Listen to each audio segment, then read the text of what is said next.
ક્યાં કાઢવા? ઘરવાળા એમ સમજતા હોય કે આ 10 કલાક જે શાંતિ હતી એ ઉપાધિ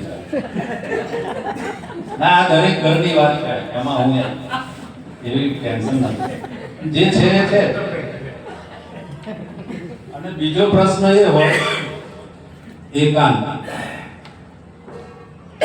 35-40 વર્ષ નોકરી કરી હોય, ત્યાં બધા સાથીદારો સાથે હોય, 10 કલાક આપણે સાથે રહેતા હોય, લડતા ઝઘડતા નોકરી કરતા, એટલે એ જે એકાંત પછી આવે. કારણ કે આપણા બાળકો 12 કલાક પ્રાઇવેટમાં મજૂરી કરતા હોય, એમની પાસેથી આપણે એવી આશા ના રાખીએ કે મારી પાસે 2 કલાક બેસે, અને ભવની જોડે એવી આશા ના રાખીએ કે ભાઈ હું કહું પાણી આપે પેલું આપેલું, એ બધી આશા હવે ના રાખાય. એટલે એ બધું વિચારતા આપણને એવું લાગે કે એકાંત અને એકલતા એનો ઉપાય શોધો તો તમારા વૃદ્ધત્વ સારું થાય. આ અમારો દલપતભાઈ અને એમના જે હોદ્દેદારો છે એ પ્રશંસાને પાત્ર એટલા માટે છે કે એમણે સમાજની આ જે મેઇન પ્રોબ્લેમ છે અમારા જેવા ઉંમરલાયકો એની રગ પકડી અને સિનિયર સિટીઝન સેવા ટ્રસ્ટ નામનું એક ટ્રસ્ટ મોટેરા ખાતે ઊભું કર્યું.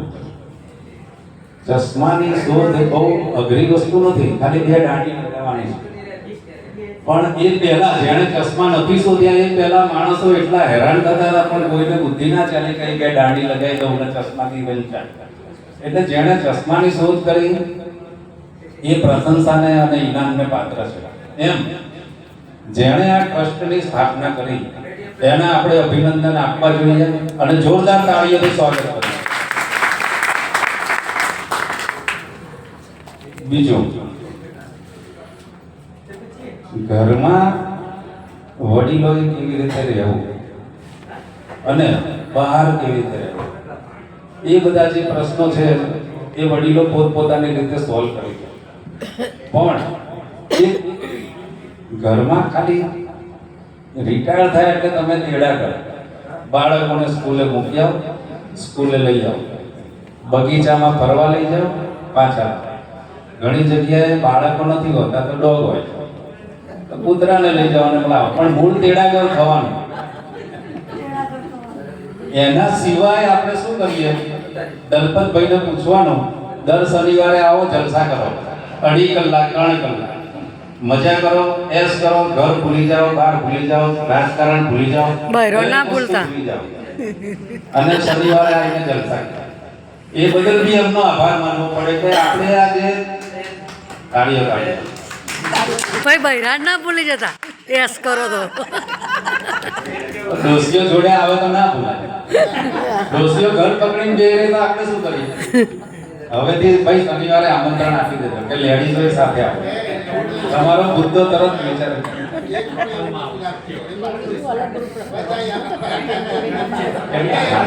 બહુ કામ કર્યું હવે. હા, હવે હું પોતે જ પાછો ખેંચાઈ જાઉં છું હમણાં. ના ભાઈ, જીને ખેંચાવે મેઇન ઉદ્દેશ હતો એમનો એ સારી રીતે પાર પડ્યો છે એવું આ વસ્તી ઉપરથી જ દેખાય કે ભાઈ મફત જમવાનું નથી, અહીંયા પોતાના પૈસે જમવાનું છે, છતાં પણ આટલા માણસો આવે. અને પુરુષો તો કદાચ આવે, બાકી લેડીઝો આવી જાય પૈસા કરતી. એટલે એ બદલ લેડીઝોને ધન્યવાદ છે કે તેઓ 350 રૂપિયા ખર્ચીને સાથે આવવા તૈયાર થયા. નહીતર કોઈ પણ પ્રોગ્રામ બધાય વાપરવાના, બહુઓ છોકરા એમના નસીબ લઈને આવશે. હા, કે સફળ કરવો હોય તો જમણવાર રાખો. મારા દિયરો ભૂલી જાય, રૂમોમ જાય. એટલે આ બદલ બી હું દલપતભાઈને ધન્યવાદ આપું છું કે તેમણે આટલો સારો કાર્યક્રમ બનાવ્યો, બધાને ઇન્વાઇટ કર્યા અને બધાને પર્સનલ ફોન કરીને તૈયાર કર્યા. અને એ પ્રોગ્રામ સફળ થાય એના માટે હું આપ સૌને આભાર માનું છું. અને હા, એક સરસ સૂચન એવું છે કે અમે પુરુષો તો લગભગ બધાને એકબીજાને ઓળખીએ, પણ હમણાં કોઈએ કહ્યું ને કે ભાઈ આટલા ઉંમર લાયક થયા ત્યાં એમના ઘરવાળાનું જે છે, તો એટલા કોની સારી ઉંમર પાછળ કોનો હાથ છે એ જાણવા માટે હું તમને એક માઇક આપું છું. માઇકમાં પોતપોતાનું ઇન્ટ્રોડક્શન બોલી લે. શરમ આવતી હોય તો આંખો બંધ કરીને બોલજો, પણ બોલજો કે ભાઈ અને મિસ્ટરનું નામ તો બોલવામાં આવે, વાંધો નથી, પોતપોતાનું. અને હા, આપણી પાસે એક મહાનુભાવ પણ હાજર છે જેમનું નામ છે ઉર્મિલાબેન. તેઓ ભૂતપૂર્વ મોટેરાના કોર્પોરેટર છે અને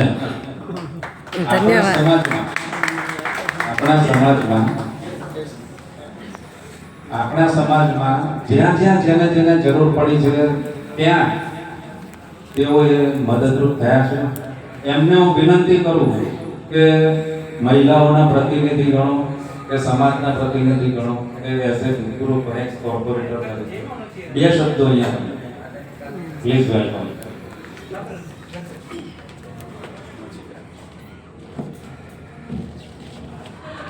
સૌને નમસ્કાર. એક સારું સંગઠન ખૂબ પ્રયત્નથી થાય એમ હતું. પણ આપણે અહીંયા જે એકઠા થયા છે લગભગ બધા જ મોટાભાગના બુદ્ધિજીવી વર્ગ છે. સમય ક્યાં વિતાવવો એ તો બધાને ખબર છે, પણ સુખ હોય આનંદમય સમય ક્યાં વિતાવવો એના માટેનો જે આ પ્રયત્ન છે એને હું બિરદાવું છું.